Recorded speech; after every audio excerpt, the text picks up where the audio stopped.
And that does it for climate news. That particular story, the last story of it, is what will form the basis of our conversation.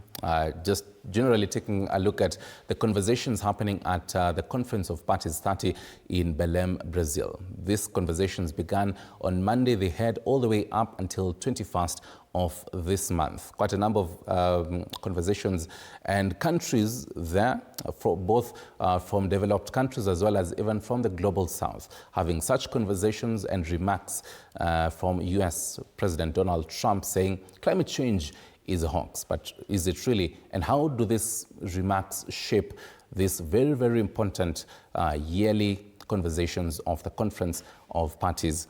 In studio, I do have Juliet Olouch. She is the co-founder of Ustawi Analytica. And in Brazil, going to be joined by Michael Nyongesa. He is an Environment and Climate Justice Officer from Forum CIV, to basically unpack what these conversations really mean for the common Mwananchi. Do they trickle down to the common Mwananchi? Do you even understand what COP30 is? Juliet was in Brazil for quite a number of days, actually.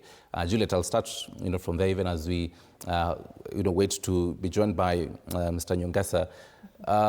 How is the mood in Brazil? Previously, you could always see in different COPs, even the local indigenous communities showing up and saying, we need to be part of this. And for developed countries, you need to acknowledge your pledges and all that. First of all, how was the mood in Brazil during the COP30 and the lead up to it? Thank you so much, Stanley. It's good to be here today. And just I would like to state that I'm also a co-founder for Ufanisi Research Network. All right. And I work for the African Center for Technology Studies. Okay. Now back to your question on how the mood is at COP currently. I'd say it's a very charged COP, and as it has been widely labeled, that this is the COP of truth, but it's also the COP of implementation. Amidst all the disinformation or the climate denialism that is currently going on, this is the COP that is meant to actually break that and bring to the reality that climate change really is there and it's really affecting people. All right. Yeah. So basically, for this particular year, it is sort of different from other years, is that what you're saying? And also, even to build on that, it's 10 years since the COP at France, the Paris Agreement, and each and every year we've always been focused on that, making sure that the pledges made during the Paris Agreement are actually and are actualized. The significance of COP30 for this particular year, it seems as if countries are shifting from planning to implementation. Are you actually seeing this in the conversations that are going on? Absolutely, and I'd like to allude to conversation around cities, because that's the track that I've been mostly following up on. And looking at the countries who have reported their third round of NDCs so far, there's one thing that is really coming out. For example, in cities, we see nearly half of the submissions are actually recognizing the potential that cities have when it comes to driving climate action and implementing some of these initiatives that are outlined.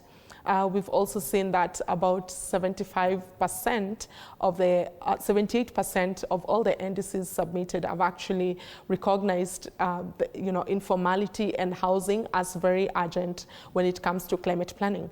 So yes, there's a lot of implementation also going about, and not to mention the multi-level governance that is also taking shape. I was attending the local leaders forum in Brazil, and we saw all these multinational governments coming together to showcase what is happening.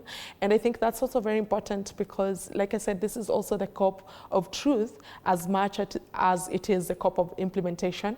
So then we need this truth to kind of water down all the disinformation that is going on around climate change, because we are majority at the end of the day. 89% of people are actually saying that they are interested in acting upon climate in their different capacities. capacities, but there's only 19% that is actually driving, 11% I mean, that is actually driving this disinformation. So all these implementation actions that are ongoing on the ground are being showcased at COP30.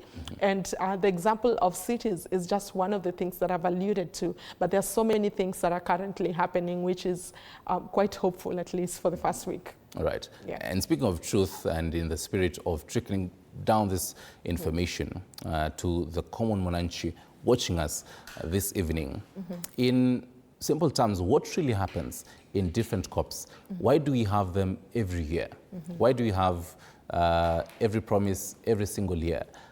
Break down to us the whole purpose of the Conference of Parties, what happens in these conversations, why do they even take so long? You know, it started on the 10th of November, heading all the way to 21st. What is happening in all these days?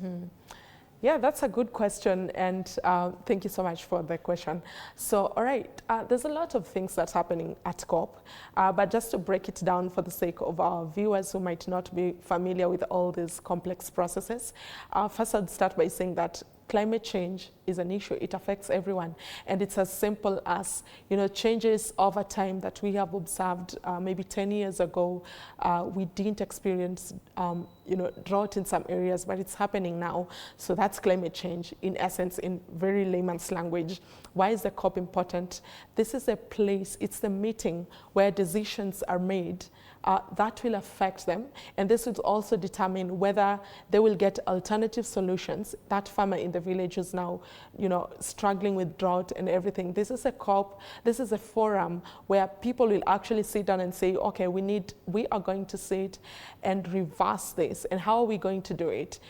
There are people who are polluting more, and these people are, this is a place where we can actually talk to them, because Africa produces very little amount of emission, but there are people that are actually emitting more, and they need to be accountable for this. So it is in these meetings that our leaders get the platform to tell them, look, our farmers are suffering, our agriculture is on its knees, and you people need to kind of buffer us. And that can be in terms of financing, which has been a key issue as well in several COPs down the line. But this is where we actually hold them accountable to pay for what I mean, the losses that they have caused, especially on the African continent and many other global south counties who do not have the capacity to adapt. And for the sake of someone wondering what is this adapt and how do we adapt, then it can be in different forms. For example, they can say, let's shift to climate smart agriculture. That calls for technology, and that means we need financing to bring that technology. So when these people pay up for the loss and damage that they have caused, that then trickles down to the person in the lowest kind of chain of hierarchies when it comes to these conversations. Aside from that, it is also a platform for exchanging notes. And for the first time, we have a science pavilion at COP30, which is very huge for the research community. And this is also important because it is on these forums that, you know, we can have Kenyan think tanks, for example, meeting with the global north counties to discuss science and to see what are the current trends in terms of climate change that are relevant to my country, relevant to this country. How can we compare and how can we exchange notes on that? So yeah, I'd say, and I can go on and on. Yeah. Right, I can definitely see Mr. Michael Nyongesa there in Belém, Brazil. Good evening from Kenya. I don't know what time it is in Belém, Brazil.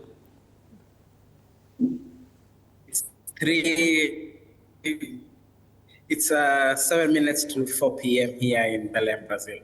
Right, fantastic. Earlier on, we were just breaking down what these conversations were, and I'll actually start off with that. We mostly have multi-level conversations at different COPs. You have, and Juliet was talking about, you have think tanks talking with world leaders. You know, you have high-level stakeholders there. But where does the voice of the common Mwananchi come into play in this Conference of Parties? First of all, thank you so much, TV47, for having me, and thank you for this opportunity. And just to delve into your questions, that as you understand that at COP, it's parties who negotiate, or countries. We call them parties because the convention that was signed in 1992 in Brazil, here in Rio, that is the United Nations Framework Convention on Climate Change, was signed by countries who agreed to be parties to the convention. So we call them parties. And a common mwananchi is represented by their party or their country. So for instance, in Kenya, a Kenyan is represented by the government of Kenya in this climate change negotiations here in Berlin. Though there's a perception that CSOs and other non-state actors are the ones who represent communities, they just lobby and advocate. But the people who carries the voice of Kenyan community is the government of Kenya.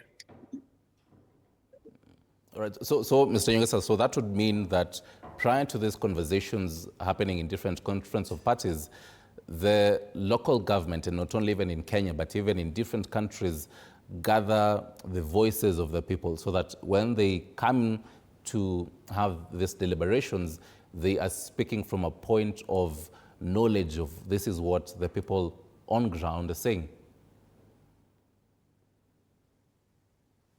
Yes, before the government or the ministry tasks, in this case, the Ministry of Environment, Climate Change and Forestry, is tasked to come to COP. There's normally the consultative process that takes place. And we have in Kenya, from the Climate Change Act of 2016 that was amended, now Climate Change Act of 2023, mandates a body called the Climate Change Directorate, led by the director, to be the ones coordinating issues of climate change. And you have to remember that, yes, the Ministry of Environment coordinates, but other ministries or state departments also contribute. Like, for instance, the Ministry of Agriculture is the one that provides the technical people who negotiate for agriculture. The State Department or the Treasury is the one that provides the people who negotiate for climate finance for Kenya. The Ministry of Water provides people who the State Department of Water provides for, we have a Ministry of Water, sorry. The Ministry of Water provides the technical experts who negotiate for water. The work of the Ministry of Environment under the Climate Change Directorate is to coordinate. But before they come to COPs, there's normally called the pre-COP meetings that the government normally holds. Right. Each is normally 2 weeks or a month before coming to COP. And here they invite all these technical people, even the CSOs are welcome. They normally attend some of these meetings just to come and say, last COP, this is what we wanted and we didn't achieve, or we achieved, but we are not so happy with the outcome. How can we strategize this time so that we can have? So the Kenyan position is represented, is discussed at this level so that it can be included in the Kenya position paper. But you have to understand that Kenya is also party to a negotiating bloc called African Group of Negotiators. Yes. That forms the 54 African countries and states that are coming together under the AU and form the AGN. Yes. Who normally meet before any COP. They normally meet on, I think it's Wednesdays, to strategize and bring together all the 54 country position papers. Yes. And then they formulate one position paper to present as a bloc. Yes. Again, there's another layer called G77 plus China. Yes, yes. And this is a negotiation bloc constituency that represents 134 countries. And this is one of the largest negotiation blocs that consists majorly of countries that are developing countries. Okay. Including China. China per GDP is considered a developing country. Thank you. All right. Something that I'd asked Juliet, when it comes to the significance of COP30, a number of climate experts have alluded to COP30 being particularly significant because conversations are now shifting from planning to implementation. Will you agree, and what are your thoughts about how significant COP30 is? Actually, and that's a very good question, my brother. And people thought negotiations will go on forever. Actually, when we agreed on the convention in 1992, then the Kyoto Protocol came in 1997, and people did not agree so much. And then the Paris Agreement set in 2015.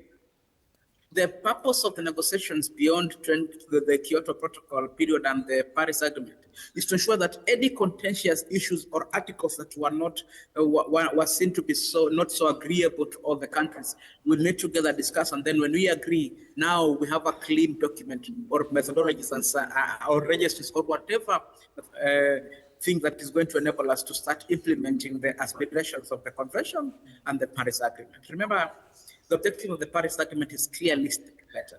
So, coming to COP30, most of the negotiations or key contentious articles were already agreed upon. Like, for instance, just to give you an example, we celebrated in COP28 in Dubai when the first decision was the loss and damage fund when it was agreed upon. Now it's referred to funding for responding to loss and damage. But in last year in Baku, at COP29 in Azerbaijan, the decision on Article 6 was also agreed upon. So you find that some of the key contentious issues that were dragging and making the implementation of climate actions to move forward have not already been agreed. The only remaining major things under this COP that we are really pushing for it to be agreed upon is the global goal on adaptation, that is the GGA as we're referring it, and this is significant to Africa and even Kenya because there are some indicators that were developed by scientists and experts to try and track. If you mention that you are adapting to climate change, how do we measure it? Which indicator do we use? So at COP30, this is something that we're really looking forward to achieve. But unfortunately, it seems like we are not going to have a white smoke because Africa Group of Negotiators is calling for that we defer this matter to COP32 that will be held in Ethiopia. That is in 2027. Mm-hmm. All right. And Juliet, on that bit of even having white smoke, do you think the absence of global leaders might probably be the reason we might not even see this white smoke? Before we started the conversation, you had the California senator, first of all, criticizing U.S. President Donald Trump on his remarks about climate change being a hoax. He made these remarks at the UNGA summit. And the U.S. government said, later on that they will not be sending top government officials to the COP30. U.S. is a powerhouse globally, so that statement by itself speaks a lot, not having U.S. in these conversations and even having their top officials. I'm taking a look at a photo here, 10 years ago. It's, all the global leaders, there's so many of them at Paris, France. And I know both of you have been following up on different COPs. Would you say that this COPs, as years go by, they're losing their relevance? That's a very difficult question to answer. Someone might come for me after this. But there's so many sides to it, for sure. With the US, withdrawing from the Paris Agreement, of course, it had a significant impact even on funding climate change initiatives. But as to whether or not it will affect us, I was in the local leaders forum, and I will refer to it. And again, I will also need to break down the disinformation and all the denialism and lies going around, that with the US pulling out, then we have a very huge gap, and perhaps we won't go anywhere with these negotiations and implementing of this. It's sadly not true, but that's what we have been made to believe, because the president openly said, no, we're not for this, it's a hoax and all that. But I also saw so many mayors from the United States of America saying that we actually don't agree with what President Trump is saying. This is our stand, and we can see the impacts of climate change, and we are also doing something to act upon it. So with the absence of global leaders, speaks a lot in terms of financing, which is also huge when you talk about implementing, some of these initiatives. And how does that even affect us as Kenya? Remember, during the UNGA summit, President William Ruto talking about the developing and developed countries, how they should pay out and actually their pledges on the climate financing, how they should live up to them. How does this, for example, for US not being in these conversations, how does that affect us as Kenya? Yeah, so we have, I'll give a practical example, and I know many will relate to this. We had so many people lose their jobs because my think tank, for example, is funded by grants alongside the competitive proposals that we apply for. Same to the African Center for Technology and so many other think tanks that depend on such kind of funding. So with the US saying we are not going to fund anything to do with climate change, it means that my employer will have to cut down on the number of staff that he has because the money is not coming in as it used to be. But it also means that we also had so many programs that were supporting climate smart agriculture in the rural areas. So it means that farmer who could access a cold storage facility can no longer access that again, and their produce will perhaps go stale and so forth. So it trickles down to the, to the most common person, because the truth is there's a lot of dependency on foreign financing, but I think there's also a positive flip to it, because with all this, loss of jobs and funding being cut, also made us think out of the box. We began to think about how can we commercialize our services and just move away from, donor and grant thinking, but now begin to think of innovative ways of raising our own finance in our capacity as a country to support our populations. Right. Yeah. I'll throw it to you, Mr. Nyongesa, on this. It will be a two-layered question. First of all, what do you think about this absence of these world leaders and how it reflects on the relevance of COP30? But the second one, largely still tied to that, would be on when you take a look at the COP30, its relevance over the years. Do we expect to see this, coming up each and every single year? You talk about even the kind of white smoke we're going to be seeing in the next, again, 10 years. Are we going to be seeing this, similar bit? I just want to echo what Juliet has said, that the absence or the presumed absence of the US is giving us an opportunity. And the truth be told is that not only on climate change negotiations, even in trade negotiations, we are seeing the current United States regime drawing back on unilateralism and the spirit. There was fear that the spirit of multilateralism may be shrinking and maybe fading away. But I dare say that it is providing a challenge for us to look in, whereby we are going to partner with the willing countries or partners that are going who view climate change to be a serious negotiation issue that can be tackled.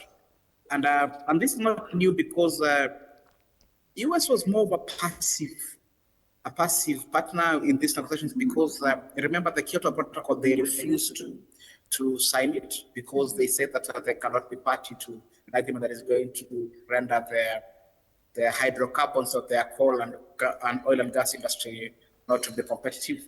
So they would attend negotiations, but we knew that they are not party to the Kyoto Protocol. Even in the Paris Agreement, President Obama came in, and there were some substantive commitments in Copenhagen in terms of the 100 billion commitment for climate finance. But it dragged over time, because by the time the deadline that the goal was supposed to have been met, it wasn't met. So the presence of US in negotiations, if you ask me, it was just more of trying to make the negotiations drag. And we have seen, and we are talking in the corridors here at Belém, that maybe the absence of the US is what is enabling some decisions to move on very fast, because they would have been seen, quote unquote, like the hindrance, but that is subject to interpretation, because they are negotiators. The government, the senior government officials may not be here, but their negotiators are here. But also to talk about if these other senior government people are really, or representatives are really affecting the negotiation in a way. The thing is that climate change now is affecting each and every country across the globe. Okay. There's no country that is immune to climate change disasters. And it is turning out to that we have to work together to achieve this. Those countries that are not, or that are doing greenwashing or denying issues of climate change, when they go back home, they are spending more and budgeting more to deal with climate disasters as far as compared to coming to the table and having a conversation with other countries how we deal with these menace. Right. Nyongesa, you're in Belém, Brazil right now. It is day 4 of this conversation since Monday.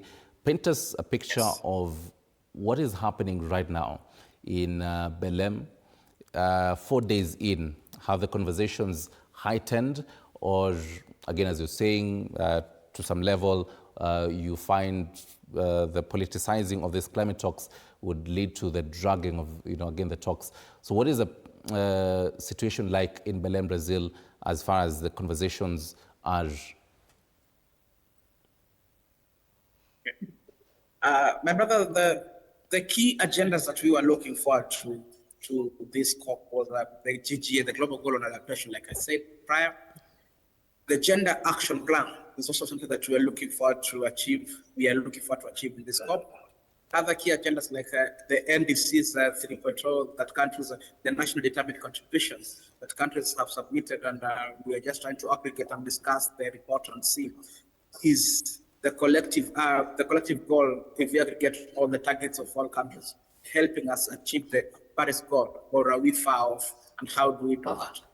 And in day 1, of course, it's normally painting where the former host country, in this case, which was Azerbaijan, the presidency, handing over, opening the COP and handing over to Brazilian presidency. And we saw the presidency in Brazil are really more willing to ensure that at least, and more determined to ensure that we have a positive outcome, because it has been a norm that any host country encourages parties at least to achieve as many goals and lock the agenda items as many as possible.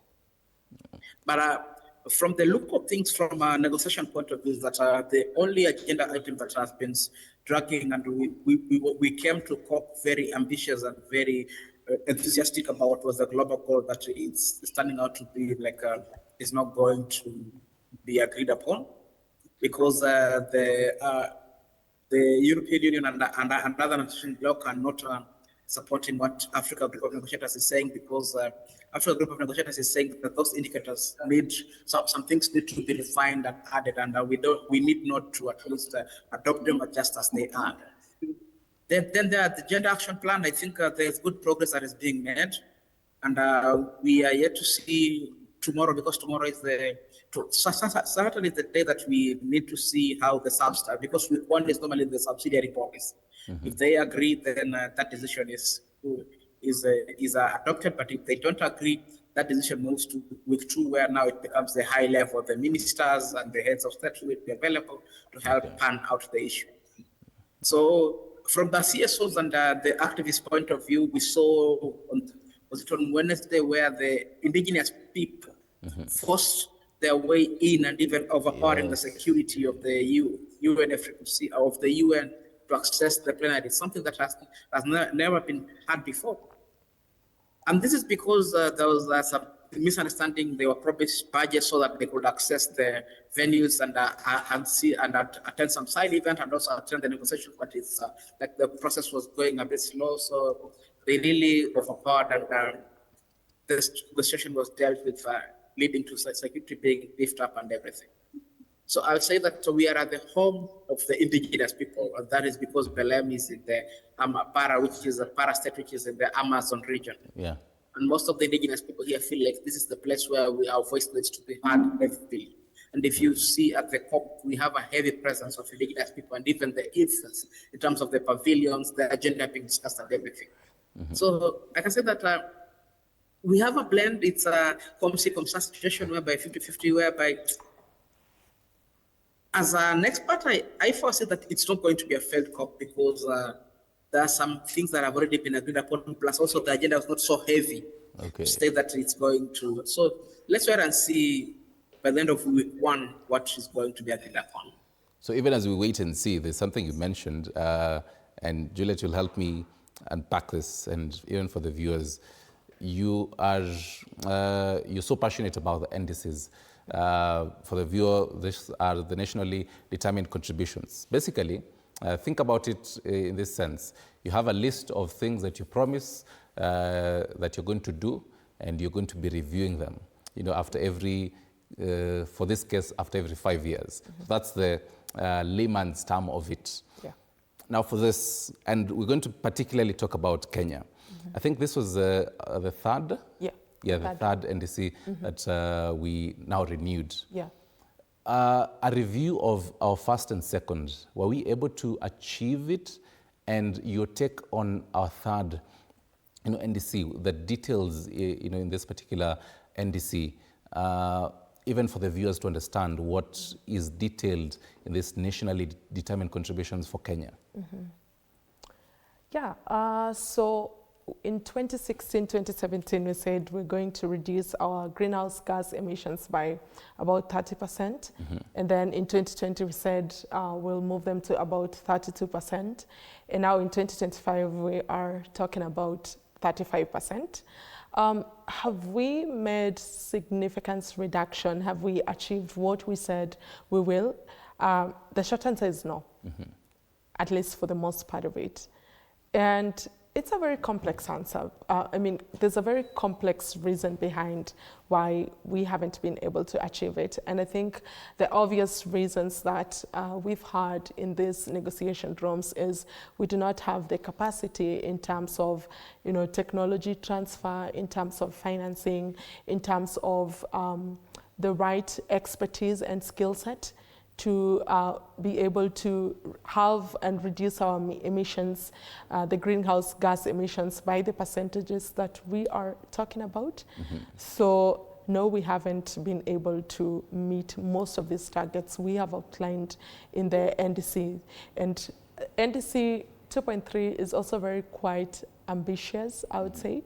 There's lots of information. We're moving from 32 to 30, and we've come all the way from 30, and now we are in 35, promising to move it thereabouts in 2025. That's quite ambitious. Right. Also, bearing in mind all the geopolitics and everything going around.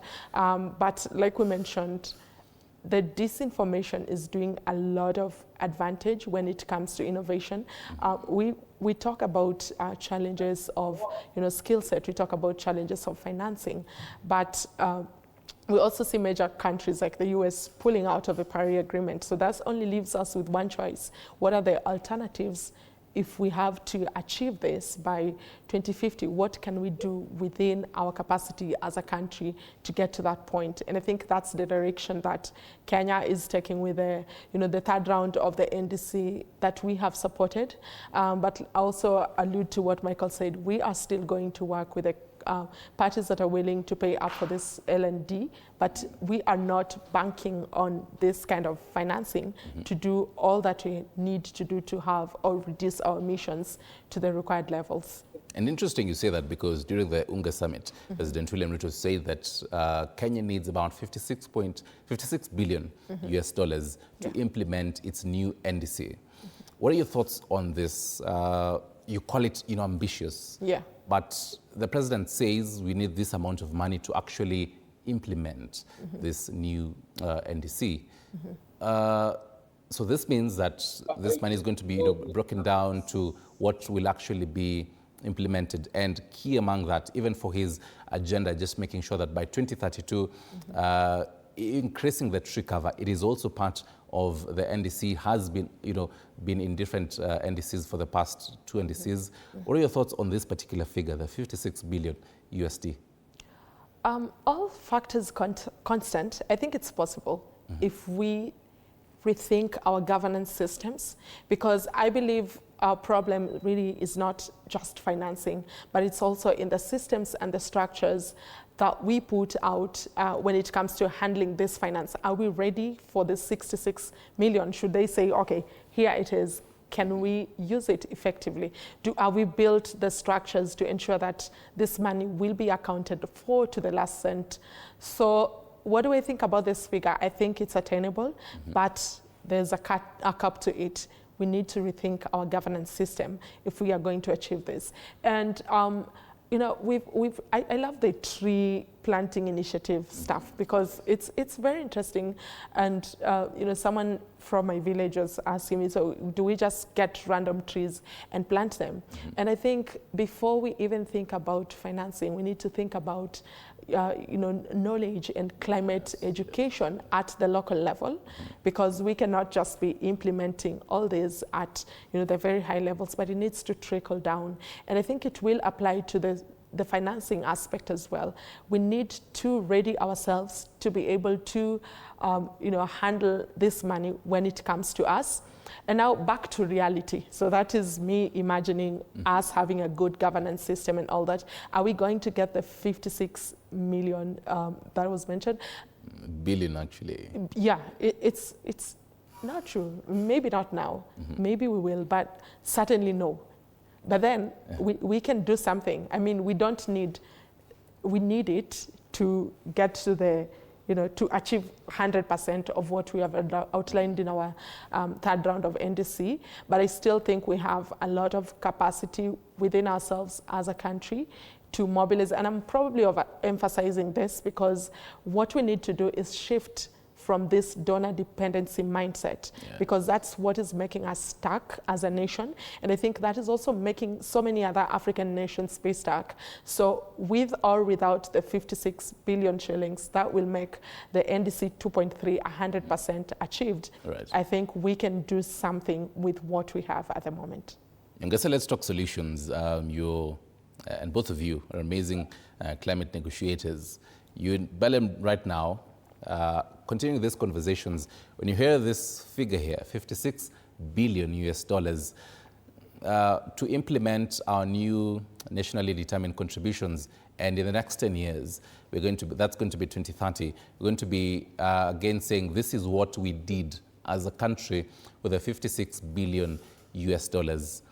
If you're having this conversation in 2030, what kind of solutions as a country should we have done to actually ensure that we implemented this $56 billion? So far, the president has had different solutions, like the tree growing initiatives. But what other solutions are there? What other low-hanging fruits are there to tap into this $56 billion US dollars? Maybe just to really echo what Juliet has talked about on tree growing. The Belém here is known as a city of mangoes, because if you walk everywhere, there are mango trees and the mangoes are just falling down. And that is an adaptation and mitigation. We call them the core benefits, whereby your trees are absorbing CO2 and also you're providing some fruits for the community. In Nairobi, where we stay, trees are normally cut down for billboards to be raised up. And that is the irony of the reality. So true, back to your question is just to say that we should have started like yesterday to start implementing the NDC 3.0 or the 56 billion.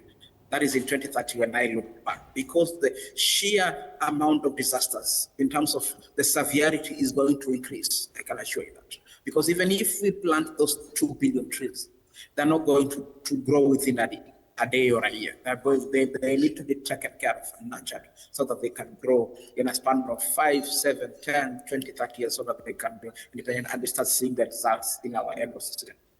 The second thing is that we are going to see the frequency, because as much as Kenya and other countries like Ethiopia are trying to grow more trees and roll back the effects of climate change, of desertification and arid increase. Other countries are not doing anything. We know that some of our neighbors are not literally not doing anything on climate change, which means the frequency of drought is going to increase, the severity is going to increase, and we have to really make sure that we take care of ourselves by even planning further and putting more. Like now, it should not even be 56, it should be like 150 billion maybe. But again, as I understand that we have competing interests that our budget needs to take care of, that is being education, health, and everything. But from our climate perspective, survival is key, and that is where we are being taken. When we hear the UN Secretary General saying that we are now in the hotter, not even we are on the brink, it means that we are reaching a point whereby we are not going to be able to deal with these effects of climate change. Right. Nyongesa, very briefly, as curtains come down on the 21st of this month, what do you expect? I expect us to have an agreement on these other agenda items. I would desire, maybe my desire would be that the global goal on adaptation to be agreed upon so that we have those indicators adopted and everything. I expect the gender action plan to be finalized by 21st. I expect the NDC status report to indicate that we are working towards achieving 2 degrees, working towards 1.5. But that is not going to be the reality. There are going to be compromises because the conversation is already that there are some agendas that they are pushing to, not even next COP31, but COP32, which is sad if you ask me. So come the 29th, it is my prayer that the AGN would have discussed, we reached out to other negotiation bloc like the EU, the European Union, the RULAC, the Arab and Maghreb groups, to just come back to the table and see where there's a problem with the proposed indicators to reach a conclusive arrangement that can ensure that all of us are on board. Because that is the spirit of negotiations. When you talk of diplomacy, it's ensuring that nobody's win is a winner and a loser. We have a win-win situation. That is my expectation at come 21st of November. All right. Thank you very much, Michael Nyongesa, although from Belém, Brazil. We'll definitely be keeping tabs with you as well and other climate negotiators there just to keep us up to speed on what is happening, and we'll be having these conversations with you. I'll finalize with you, Juliet, on this conversation. Much obliged. Thank you very much, Nyongesa. Juliet, this particular COP is the second COP since Africa had a united voice in the terms of having the Africa Climate Summit. This goes to show Africa being in a unified voice. As much as we do have the the global negotiators, the AGN, as Nyongesa was alluding to earlier, might you say that for this particular COP and even in coming others, Africa will be coming out of this COP a bit happier with the negotiations it will be having, because since 2015, the conversation has always been the same. Pay up and alluding to even the global north. These are conversations we've had, even the president saying, calling out for the developed countries. But for this year, do you think that Africa might just be coming out smiling? My answer is yes, and this is not to be overly optimistic, but the truth is we have talked about everything that needs to be talked about. Okay. The negotiations cannot be through all the COPs, There has to be COPs where implementation begins, and luckily for us, that is from COP30. So I'm really optimistic that there will be something to smile about for the African continent out of this COP, but maybe it's also too early to judge. We still have a couple of days, but really keen also to see on the 2 documents that Nyongesa has alluded to as to whether or not they will be adopted, because then they have a lot of implementation on, they will shape the next COPs. But in terms of looking at the Africa and the AGN in general and how we are progressing onwardly towards this COP, I think it's very encouraging to see the level of unity that is being displayed, because I think over the years, what has really impeded us from getting what we want out of out of these conversations is not having a unified voice, not moving in the right direction. And just for the purpose of those watching, our submissions are taken up as a block. So if AGN is not united, then chances are we won't get anything out of these COPs. But seeing all these leaders coming together, speaking in one voice and agreeing on so many things is a plus, because then when we go to the negotiating tables, we know what we want. We are clear about what we really want, what we are offering, and the way forward. And also the fact that COP32 is coming to Africa yet again is such a huge moment. For the first time, we're going to have many representations, you know, from the African continent attending the COP, because as you might know, COPs can be so expensive, and therefore, you know, the aspect of inclusivity is coming around, and we are really, you know, optimistic that a lot is going to happen, and there will be less negotiations, there will be less talks, but more action in the coming COPs. Most definitely more action, and glass half full, like my glass of water here. Thank you very much, Juliet Olouch. Earlier we had Michael Nyongesa just unpacking the COP30 and what we have. We're going to be unpacking these conversations just for you so that you actually understand and how they actually trickle down to you as the common Mwananchi. For Greenfix, we're going to be wrapping up with my favorite segment, I would say, Our World, just taking a look at what is happening in different parts of the world. And for this particular episode of Our World, taking a look at the intersection of culture and tradition. So Stin Wanji takes us through how tradition might just affect climate change